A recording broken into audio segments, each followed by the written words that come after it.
আলু দিয়ে খাসির মাংসের ঝোল কার না খেতে ভালো লাগে। সবচেয়ে সহজ উপায় এই মাটন কারি কীভাবে বানাবেন সেটাই আজকে আমি এই ভিডিওতে দেখাবো। বাই দ্য ওয়ে, আমি দীপ, আপনারা দেখছেন মার্চেন্ট ফুডবুক। আর আজকে আমাদের recipe mutton curry. Mutton curry বানানোর জন্য প্রথমে আমি একটি স্পেশাল মশলা বানিয়ে নিচ্ছি। একটা স্টার আনাইস, 10-12টা লবঙ্গ, 2টা শুকনো লঙ্কা, 1 চা চামচ পরিমাণ জয়ত্রী, একটা জয়ফল, একটা তেজপাতা, 1 টুকরা দারচিনি, 10-12টা এলাচ, 1 চা চামচ জিরে গুঁটা, 1 চা চামচ ধনিয়া গুঁটা, 1 চা চামচ কালো গোলমরিচ। এবার সব কিছুকে খুব ভালো করে পাউডার করে নিতে হবে। আমাদের মশলাটা রেডি হয়ে গিয়েছে।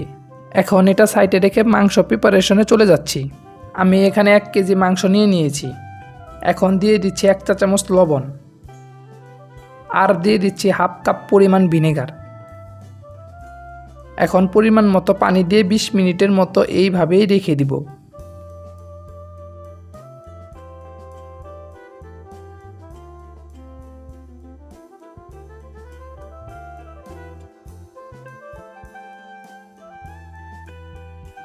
বিশ মিনিট পর ভালো মতো মাংসটা ধুয়ে নিব। এবার আমি মাংসটা ম্যারিনেট করে নিচ্ছি। প্রথমে দিয়ে দিচ্ছি 1 কাপ পরিমাণ টক দই,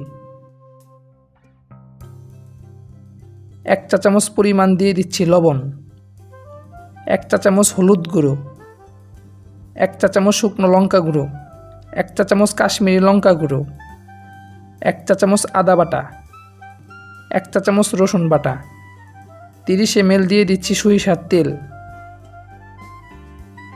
এখন ভালো করে মাখিয়ে নিচ্ছি। ভালো করে ম্যারিনেট হয়ে গেলে এটা 30 মিনিটের মতো রেস্টে রেখে দিব। এবার মাংসের জন্য কয়েকটা আলু ভেজে নিতে হবে। তার জন্য এখানে আমি দিয়ে দিচ্ছি 60 ml সাদা তেল। এখন দিয়ে দিচ্ছি আলুগুলো, সাথে দিয়ে দিব 1 চা চামচ লবণ, আর কালারের জন্য 1/2 চা চামচ কাশ্মীরি লঙ্কা গুঁড়ো। এখন ভালো করে ভেজে নিতে হবে। যখন দেখবেন আলুগুলো লাল লাল হয়ে আসছে তখন নামিয়ে নিব। এখন আমি আলুগুলো নামিয়ে নিচ্ছি।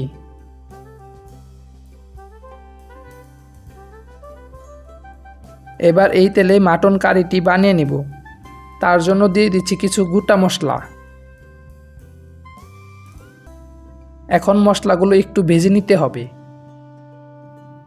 যখনই দেখবেন মশলাগুলো থেকে সুন্দর একটি গন্ধ বের হয়েছে তখন দিয়ে দিচ্ছি 1 কাপ পরিমাণ পেঁয়াজ কুচি। এবার পেঁয়াজগুলো একটু ভালো করে ভেজে নিচ্ছি।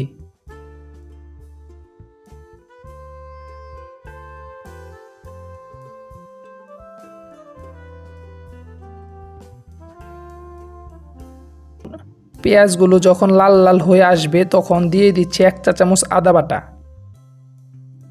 1 চা চামচ রসুন বাটা, আর দিচ্ছি 1 চা চামচ কাঁচা লঙ্কা বাটা। এবার ভালো করে ভেজে নিতে হবে। যখন দেখবেন আদা ও রসুনের কাঁচা গন্ধ বের হয়ে গিয়েছে তখন দিয়ে দিতে হবে 1 চা চামচ হলুদ গুঁড়ো, 1 চা চামচ কাশ্মীরি লঙ্কা গুঁড়ো, 1/2 চা চামচ শুকনো লঙ্কা গুঁড়ো, আর দিয়ে দিচ্ছি 1 চা চামচ জিরা ও ধনিয়া গুঁড়ো। এবার ভালো করে মিশিয়ে নিতে হবে। ভালো করে মিশিয়ে নিয়ে দিয়ে দিচ্ছি আগে থেকে ম্যারিনেট করা মাংসগুলো।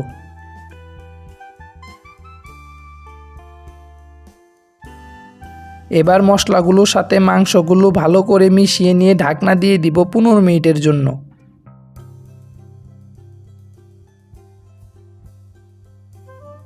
15 মিনিট পর ঢাকনা উঠিয়ে দিয়ে দিব আমাদের স্পেশাল মশলাটা 2 চা চামচ।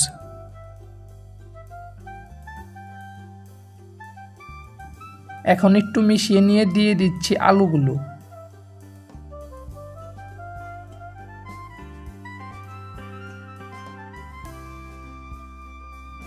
এবার সব কিছুকে ভালো মতো কষিয়ে নিতে হবে।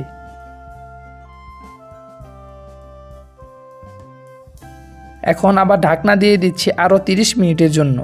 আপনারা এই সময় গ্যাসের ফ্লেম লো করে রাখবেন। 30 মিনিট পর ঢাকনা উঠিয়ে দিয়ে দিচ্ছি 1 কাপ পরিমাণ পানি।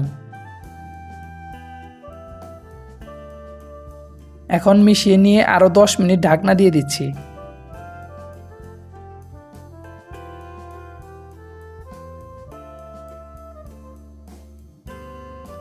10 মিনিট পর ঢাকনা উঠিয়ে দিয়ে দিচ্ছি 1 চা চামচ পরিমাণ ঘি।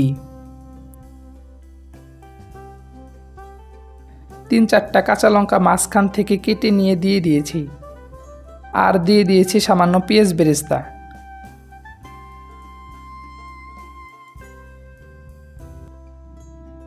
এখন আরও 5 মিনিটের মতো ঢাকনা দিয়ে রেখে নামিয়ে নিব।